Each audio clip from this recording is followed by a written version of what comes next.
Welcome to the commerce point students. आपको पता है कॉमर्स पॉइंट पर आजकल क्लास 12th के लिए रिवीजन सीरीज चल रही है। चैप्टर नंबर 1 चल रहा है हमारा और टॉपिक चल रहा है एडजस्टमेंट एंट्री, राइट। इसके लिए एक वीडियो मैं पहले भी डाल चुकी हूँ, आज सेकंड वीडियो है इस टॉपिक के ऊपर। तो देखते हैं हमारे क्वेश्चन में क्या दिया हुआ है। हमारे क्वेश्चन में दे रखा है 7,50,000 का प्रॉफिट, जो कि 2:1 की रेशियो में वो लोग डिस्ट्रीब्यूट करते हैं। और उन्होंने डिस्ट्रीब्यूट कर लिया है विदाउट प्रोवाइड इंटरेस्ट ऑन बीज लोन। बी पार्टनर है जिसने फर्म को लोन दे रखा है और उसके लोन पे इंटरेस्ट दिए बिना ही प्रॉफिट को डिस्ट्रीब्यूट कर दिया गया है। और बी का जो लोन है वो है 5 लाख रुपीज़ का। और पार्टनरशिप डीड लिखा हुआ है क्वेश्चन में कि साइलेंट है। अगर पार्टनरशिप डीड साइलेंट होती है about the interest on loan and P&L ratio, तो इस पर रूल एप्लीकेबल होता है। इंटरेस्ट ऑन लोन 6% दिया जाता है और P&L की रेशियो इक्वल होती है। अगर पार्टनरशिप डीड साइलेंट है या एब्सेंट है तो ये रूल एप्लीकेबल होता है। ये एडजस्टमेंट एंट्री करने से पहले हम लोग देखते हैं अपनी एडजस्टमेंट टेबल को। तो सबसे पहले जो 7,50,000 का हमारे को जो प्रॉफिट दे रखा था, जो हमने डिस्ट्रीब्यूट कर दिया था 2:1 की रेशियो में, जबकि क्वेश्चन कहता है कि P&L की रेशियो के लिए पार्टनरशिप डीड साइलेंट है, तो ये इक्वल होना चाहिए था। और हमने 2:1 की रेशियो में डिस्ट्रीब्यूट कर दिया। उससे पहले हमें इंटरेस्ट भी देना था। तो सबसे पहले तो जो आपने प्रॉफिट डिस्ट्रीब्यूट कर दिया था वो हम वापस ले लेंगे पार्टनर से, उसी रेशियो में जिस रेशियो में हमने दिया था 2:1 की रेशियो में हमने दिया था, उसी रेशियो में 7,50,000 को हमने वापस ले लिया। उसके बाद हमें क्या करना था, प्रॉफिट में से सबसे पहले हमें ये इंटरेस्ट ऑन लोन 6%, 5 लाख पे 6% इंटरेस्ट ऑन लोन प्रॉफिट में से डिडक्ट करना था, देन वो प्रॉफिट डिस्ट्रीब्यूट करना था, राइट। तो यहां पर क्या है, यहां पे हमें क्या करना है, पहले सबसे पहले हमें 75 लाख में से 30,000 को लेस करना है, उसके बाद प्रॉफिट को डिस्ट्रीब्यूट करना है इक्वल रेशियो में। जो ये कर दिया है मैंने, ये आ गया आपका टोटल 7,20,000, राइट। और ऊपर था 7,50,000, तो इन दोनों का डिफरेंस जो आया ये आया 30,000। जब हम पार्टनर से कोई चीज वापस ले लेते हैं तो उनका अकाउंट डेबिट हो जाता है। जब कोई चीज उनको दी जाती है तो उनका अकाउंट क्रेडिट होगा। ये डेबिट, ये क्रेडिट। अब आपको क्या करना है, डेबिट और क्रेडिट का डिफरेंस निकालना है। ये देखिए डिफरेंस निकाल दिया हमने, इसका भी डिफरेंस निकाल दिया और इसका भी डिफरेंस निकाल दिया। यहाँ पे आप देखोगे कि डेबिट का अमाउंट बड़ा है तो आंसर भी डेबिट में आएगा, यहाँ पे भी डेबिट का अमाउंट बड़ा है तो आंसर डेबिट में आएगा। यहाँ क्रेडिट का अमाउंट बड़ा है, क्रेडिट का अमाउंट बड़ा है तो क्रेडिट आएगा। और ये एक इधर भी डिफरेंस आ रहा है फर्म का हमारा 30,000 का क्रेडिट। तो ये एंट्री क्या बन गई हमारी, A's capital account debit, B's capital account debit, to C's capital account, to interest on loan by B, right, 30,000। अब देखो दोनों साइड आपकी इक्वल हो गई है, राइट। तो ये बन गई हमारी एडजस्टमेंट एंट्री। इसमें आपको पता लग गया होगा कि क्या स्पेशल आया था हमारे पास। अगर इंटरेस्ट ऑन पार्टनर लोन अभी पेंडिंग है तो उसको कट किए बिना हम लोग प्रॉफिट को डिस्ट्रीब्यूट नहीं कर सकते। फर्स्टली वो पे करना है, देन प्रॉफिट डिस्ट्रीब्यूट करना है। ऐसे ही P&L एप्रोप्रिएशन, अगर P&L एप्रोप्रिएशन में ये चीज आई होती तो हम क्रेडिट साइड पे सबसे पहले प्रॉफिट में से इंटरेस्ट ऑन पार्टनर लोन को माइनस करते, देन प्रॉफिट को प्रॉफिट में से IOC कमीशन ये सब कुछ देते। Okay class. तो अब नेक्स्ट सम से हम देखते हैं, एक सम और देखते हैं हम इसका, जिससे हमें ये पता चल जाएगा, कुछ और नया टॉपिक पता चलेगा हमें इस सम से। देखो ये एक और सम दे रखा है जिसमें हमें नेट प्रॉफिट 30,000 का दे रखा है, जो कि already which has been distributed in 3 partners. तीनों में डिस्ट्रीब्यूट हो चुका है 3:1 की रेशियो में। और उसके बाद हमने देखा है कि अंडर ट्रांजैक्शंस को किया ही नहीं किया, ये सब कुछ ट्रांजैक्शन की ही नहीं की है, उसके बिना ही हमने प्रॉफिट डिस्ट्रीब्यूट कर दिया है। तो देखते हैं क्या क्या मिस्टेक की। IOC 10% नहीं दिया, इंटरेस्ट ऑन कैपिटल 10% नहीं दिया, IOD चार्ज नहीं किया, सैलरी नहीं दी है, कमीशन नहीं दी है, और हमें दे रखा है पार्टनर की कैपिटल दे रखी है, राइट। 1 अप्रैल को दे रखी है। यहाँ आपने ध्यान रखना है कि ये जो कैपिटल दी होती है क्वेश्चन में, ये कौन सी दी है, 1 अप्रैल को दी है तो ये ओपनिंग कैपिटल है, इसी के ऊपर हमारा आईओसी लग जाएगा। अगर ये 31 मार्च की दी होती या ईयर एंडिंग दी होती तो पहले हमें ओपनिंग कैपिटल निकालनी थी, उसके ऊपर हमारा आईओसी निकल कर आता। तो हम देखते हैं अपनी एडजस्टमेंट टेबल को। एडजस्टमेंट टेबल हमें क्या बता रही है। सबसे पहले हमने क्या किया है, वही पर्टिकुलर और पार्टनर्स के कॉलम और एक टोटल का कॉलम हमने बना दिया। आईओसी दी है पार्टनर को तो क्रेडिट होगी, ये हमने आईओसी दे दी उनकी कैपिटल के ऊपर। देन हमने सैलरी दे दी है, देन हमने कमीशन दे दी है, ये सब कुछ हमने दिया है उन्हें। आईओडी चार्ज की जाती है तो ये डेबिट होगी। अभी तक ये तीनों क्रेडिट थे। आईओडी आपको याद होगा पीसीए की डेबिट साइड पे लिखा जाता है तो ये डेबिट है, ये पीसीए की क्रेडिट साइड पे लिखे जाते हैं तो ये क्रेडिट है। ये सब कुछ हमने लिख दिया। अब ये डेबिट है इसलिए इसको हमने ब्रैकेट में मैंने शो किया है ताकि आपको पता लगे इसको माइनस करना है।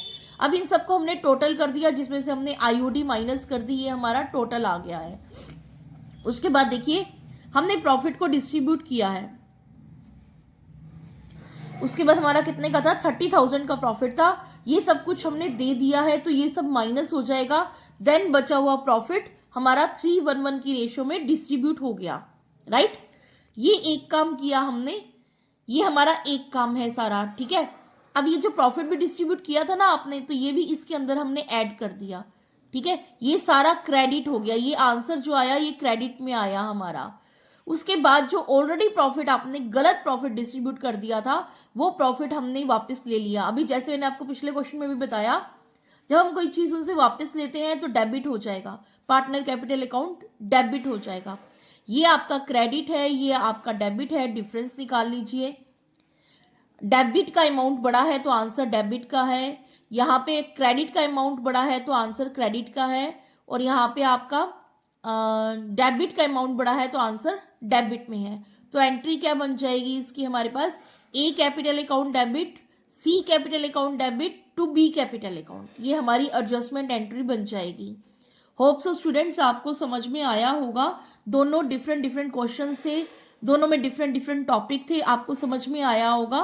और अगर आपको कुछ समझ में नहीं आता तो आप मुझे कमेंट करिए, और अगर किसी और भी क्वेश्चन में कोई प्रॉब्लम है तो आप मुझे कमेंट करके वो क्वेश्चन पूछ सकते हैं, मैं आपको सॉल्व करके वो क्वेश्चन बता दूंगी। Thank you. प्लीज़ अगर मेरी वीडियो आपको अच्छी लगती है आप। अब हम करेंगे थर्ड क्वेश्चन से देखती हैं आपको क्या चेंजेस दिखाई देते हैं। ऑन 31 मार्च 2024, सबसे पहले इस डेट को ध्यान रखिए, ये डेट दे रखी है आपको closing balance of capital account. अब ये जो बैलेंस दे रखा है हमारे को, तीन पार्टनर साभा, मीना और बीना का जो बैलेंस दे रखा है वो आपको दे रखा है 1,60,000, 1,20,000, 80,000। देखो यहाँ पे क्या लिखा हुआ है, after making adjustment for profit and drawing. ये क्लोजिंग बैलेंस है कैपिटल का, और आईओसी हम लोग ओपनिंग बैलेंस पे देते हैं। तो सबसे पहले आपको यहाँ पे ओपनिंग कैपिटल निकालनी पड़ेगी।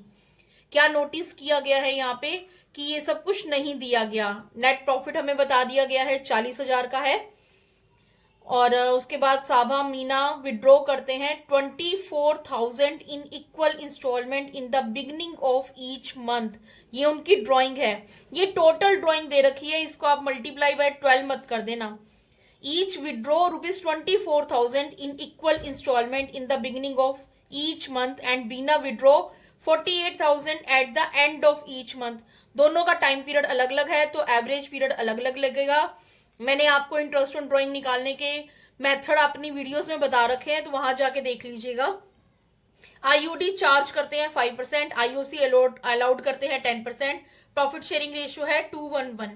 सबसे पहले ओपनिंग कैपिटल निकालेंगे। ओपनिंग कैपिटल कैसे निकालते हैं, आपने क्लोजिंग कैपिटल ले ली, प्लस कर दिया आपने उनकी ड्रॉइंग, लेस कर दिया उनका प्रॉफिट। ये जो 40,000 का प्रॉफिट था जो उन्होंने बांट दिया है, राइट, उसी को हमने 2:1 की रेशियो में बांट के यहाँ पे लिखा है, ये ऐड कर देंगे, सॉरी लेस कर देंगे। तो ये जो आपकी आ गई है, ये आपकी आ गई है ओपनिंग कैपिटल 164, 134, 118, ये आपकी ओपनिंग कैपिटल आ गई है। इसके ऊपर हम अब आईओसी निकालेंगे। अब बना लेते हैं हम एडजस्टमेंट टेबल। हमने आईओसी नहीं दिया, आईओसी दे दिया हमने 10% इसके ऊपर, 10% इसके ऊपर, 10% इसके ऊपर, तीनों का हमने आईओसी दे दिया, टोटल कर दिया। अब आईओडी चार्ज कर लेंगे 650, 650, 1100। ये मैं अभी आपको बताती हूँ कैसे आया था। फिर हमने जो प्रॉफिट जो रह गया रिमेनिंग प्रॉफिट, मतलब आप आईओसी दे रहे हैं, आईओडी ले रहे हैं, और जैसे पी एंड एल में आप करते हैं, प्रॉफिट लिखते हैं, आईओडी लिखते हैं, देन आईओसी लिखते हैं, उसको माइनस करते हैं, देन आपका प्रॉफिट आ जाता है। वैसे ही मैंने ये सब निकाला है। प्रॉफिट को जो प्रॉफिट आया उसको हमने डिस्ट्रीब्यूट कर दिया है पार्टनर्स को, उनकी ओल्ड रेशियो में, जैसे हम पी एंड एल एप्रोप्रिएशन में करते हैं, बिल्कुल वैसे ही किया मैंने। और उसके बाद जो ऑलरेडी हमने प्रॉफिट, ये 40,000 का जो प्रॉफिट था जो हमने दे दिया था उनको ऑलरेडी विदाउट ये सब कुछ किए, तो वो प्रॉफिट हमने ले लेना है। ये आ गया आपका वो प्रॉफिट जो अभी अभी हमने यहाँ पर लेस भी किया था, 20,000, 10,000, 10,000। जो सब हम दे रहे हैं वो क्रेडिट हो जाएगा, जो सब हम ले रहे हैं वो डेबिट हो जाएगा। ऊपर आपने ये दिया है और ये दिया है प्लस, ये माइनस करके ये आ गया इसका आंसर। ऐसे ही मैंने सबको किया है, तो ये क्रेडिट का आंसर आया है हमारा। ये सब क्रेडिट है, जो प्रॉफिट ले लिया वो सब डेबिट है। अब हम डिफरेंस निकाल देंगे। ये आंसर डेबिट आया है क्योंकि डेबिट का अमाउंट बड़ा है, ये आंसर क्रेडिट आया है क्योंकि क्रेडिट का अमाउंट बड़ा है, ये आंसर क्रेडिट आया है क्योंकि क्रेडिट का अमाउंट बड़ा है। अब इसके बाद देख लेते हैं इनकी एंट्री। एंट्री क्या बन जाएगी, Sabha account debit to Meena account to Bina account. ये इसकी journal entry, adjustment journal entry बन जाएगी। और मैं आपको बता देती हूँ कि इंटरेस्ट ऑन ड्रॉइंग हमने कैसे निकाला। 24,000 का था, दो पार्टनर थे, 24,000 वो विड्रॉ कर रहे थे, तो 24,000 मल्टीप्लाई 5/100 मल्टीप्लाई 6.5 का एवरेज पीरियड लगेगा, क्योंकि वो बिगनिंग में कर रहा था। आप मेरी वीडियो में देख लेना कैसे लगेगा ये। अपॉन में 12, तो मैंने पॉइंट हटा के 0 लगा दिया यहाँ पे, फिर मैंने काट दिया सब, तो आंसर आ गया 650। दो पार्टनर का 650 आया, और तीसरा एंड में कर रहा था तो एवरेज पीरियड 5.5 लगेगा, और इसको भी काट के 1100 आया। इस तरह से हमने इंटरेस्ट ऑन ड्राइंग निकाल दिया है। तो होप सो आपको एडजस्टमेंट टेबल के सारे क्वेश्चन क्लियर हो गए होंगे। कोई क्वारी होगी तो कमेंट करिएगा। मेरी वीडियो को लाइक, शेयर और सब्सक्राइब जरूर करेगा। Thank you.